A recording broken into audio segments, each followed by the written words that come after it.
মুলতানে বাংলাদেশ সময় দুপুর 3:30টায় খুবই গুরুত্বপূর্ণ এশিয়া কাপের ম্যাচ। বাংলাদেশ বনাম আফগানিস্তান, কে জিতবে কে হারবে? বাংলাদেশ যদি আফগানিস্তানের সাথে পরাজিত হয় তাহলে কিন্তু এশিয়া কাপ মিশন 2023 মুলতানেই সমাপ্ত হবে। আর যদি বাংলাদেশ জয়লাভ করতে পারে সেক্ষেত্রে কিন্তু টিকে থাকবে লড়াইয়ে। আর আফগানিস্তান যদি বাংলাদেশের সাথে জয় পায় সেক্ষেত্রে কিন্তু আফগানিস্তান উঠে যাবে সুপার ফোরে। এবং আফগানিস্তান এবং বাংলাদেশের কিছু তথ্য আমি আপনাদেরকে জানাবো। হয়তো আপনি এর আগে এই তথ্যগুলো কখনোই শোনেননি বা জানেন না। এই তথ্যগুলো জানলে আপনিও কিন্তু চমকে উঠবেন।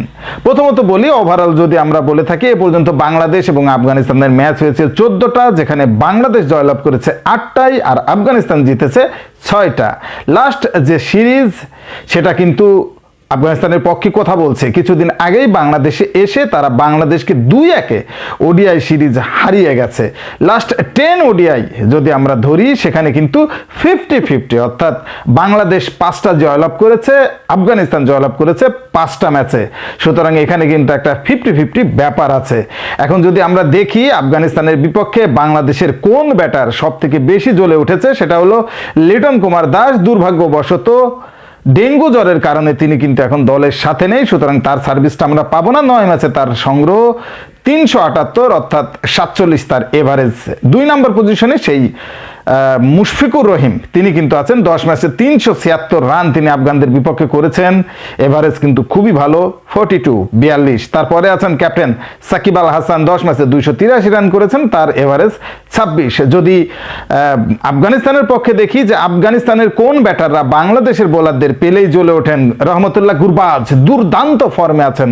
কিছুদিন আগেই তিনি কিন্তু পাকিস্তানের বিপক্ষে 151 রানের একটা ঝকঝকে ইনিংস খেলেছেন। সেই রহমতুল্লাহ গুরবাজ বাংলাদেশের বিপক্ষে 6 ম্যাচে 293 রান করেছেন, তার এভারেজ কিন্তু 60, অর্থাৎ 60-এর কাছাকাছি, 59.67। সুতরাং বুঝতে পারছেন কতটা পছন্দ বাংলাদেশের বোলারদের এই রহমতুল্লাহ গুরবাজের। হাশমাতুল্লাহ সাঈদী, তিনিও কিন্তু চমৎকার ব্যাটিং করেন। বাংলাদেশের বিপক্ষে 9 ম্যাচে 208 রান করেছেন এ পর্যন্ত।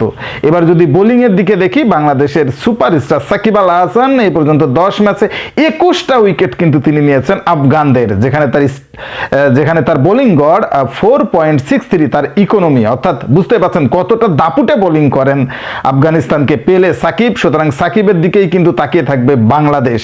এরপর মুস্তাফিজ 7 ম্যাচে 10 উইকেট নিয়েছেন, তাসকিন 6 ম্যাচে নিয়েছেন 8 উইকেট। যদি আফগানিস্তানের দিকে ধরি, আশ্চর্য হবেন আপনি, কারণ প্রথম যে বোলারটা আছে তার নাম কিন্তু ফারুকি।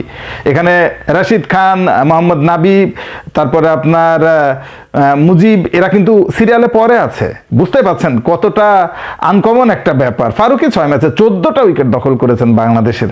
মোহাম্মদ রশিদ 8 ম্যাচে তিনি নিয়েছেন 12টা উইকেট, আর মুজিবুর রহমান 9 ম্যাচে নিয়েছেন 12 উইকেট। সেই সাথে মোহাম্মদ নাবি 11 ম্যাচে নিয়েছেন 11 উইকেট। এখানে লক্ষণীয় ব্যাপার, রশিদের ইকোনমি 3.64 আর মুজিবের 3.89। পক্ষান্তরে নাবি একটু খরচে 4.60। সব মিলিয়ে বুঝতে পাচ্ছেন যে এই স্পিন ত্রয়ীর স্পিনটাই কিন্তু মূল ফোকাস হবে আগামীকালকের ম্যাচে। এবং আগামীকালকের ম্যাচে আসলে বাংলাদেশের ব্যাটিং বনাম আফগানিস্তানের বোলিংকেই আমরা দেখব। এখন এখানে যারা দাপট দেখাবে তাদেরই কিন্তু জয়ের চান্স আছে। স্পোর্টসের সর্বশেষ আপডেট জানতে আমার চ্যানেলটি এক্ষুনি সাবস্ক্রাইব করে বেল আইকন বাজিয়ে দিন। ধন্যবাদ।